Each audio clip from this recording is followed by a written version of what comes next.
Hello guys, welcome back to another video lecture on Earth's biomes. In this video, let us learn about animal kingdom.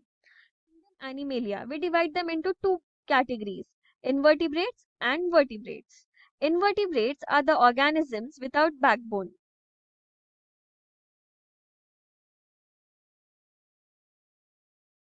And vertebrates are the organisms with backbone.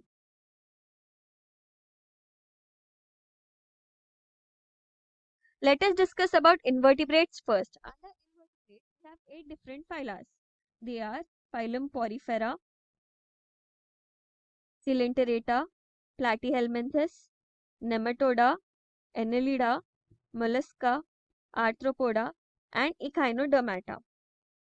We'll be talking about general characters of phylum Porifera, and in the upcoming videos, let us discuss each and every phyla under invertebrates in detail. So, talking about phylum Porifera, the name itself suggests that these are pore-bearing animals. That means they have numerous pores present on their body. Under Porifera, we mainly learn about sponges. Talking about the habitat of the sponges, they are mostly marine. Marine means they live in salt water. Salt water as in seas or oceans. Talking about their symmetry, they are asymmetrical organisms. Now, what do you mean by asymmetry? When you cut the organism from the center of the plane, you won't be getting two identical halves. Such organisms are called asymmetrical organisms. Therefore, sponges are asymmetrical. These are the most primitive organisms in kingdom Animalia. Hence, they are multicellular organisms, but they have cellular level of organization. What do you mean by this multicellular but cellular level of organization? It is nothing but they have more than one cell present in their body, but the cells are arranged in loose aggregates. They do not form tissue. All the cells are individually present. They do not group together to form the tissue in the body of the sponge. Talking about the skeleton of the sponge, they are made up of spongin fibers and spicules. Spicules can be of two types. They may be calcareous spicules or siliceous spicules. If they are calcareous spicules, they will be made up of CaCO3. And if they are siliceous, they will be made up of SiO2. Water enters through ostia and water leaves through osculum. To understand this, let us consider this drawing here. This is the body of the sponge. This is attached to substratum. There is one large opening at the top, and this opening is called osculum. And there are numerous pores, as we already said, and these pores are called ostia. Water along with essential gases and waste material enters through ostia and leaves through osculum. That is what this point means. Water enters through ostia and leaves through osculum. There is a cavity in the body of the sponge, and this cavity is known as spongocoel.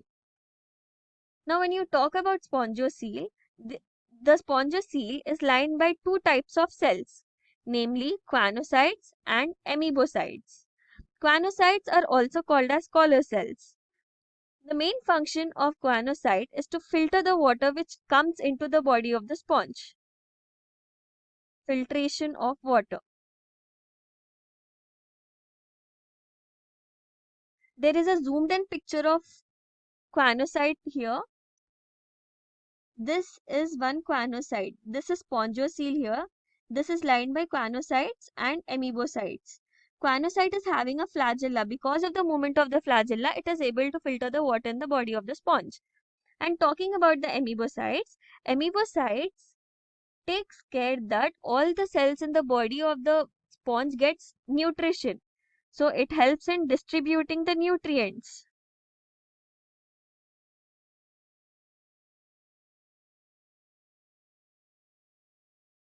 Nutrients to other cells.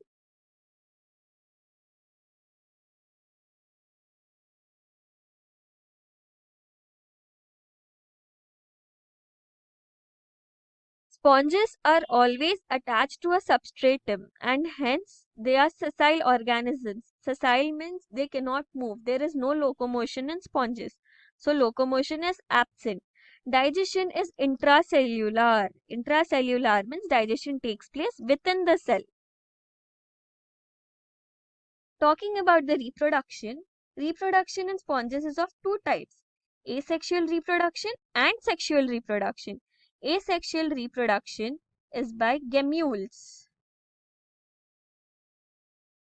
or fragmentation.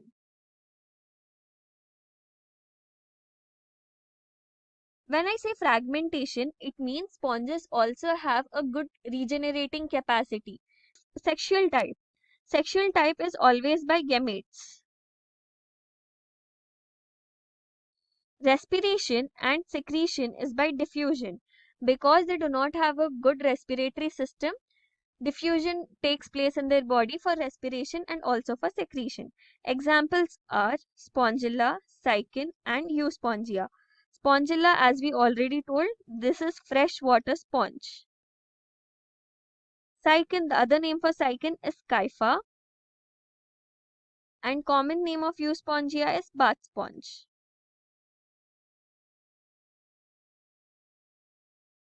So these were the general characters of phylum Porifera. If you understood, please make sure to give it a like and also share it with your friends, and do not forget to subscribe to our channel. Thank you.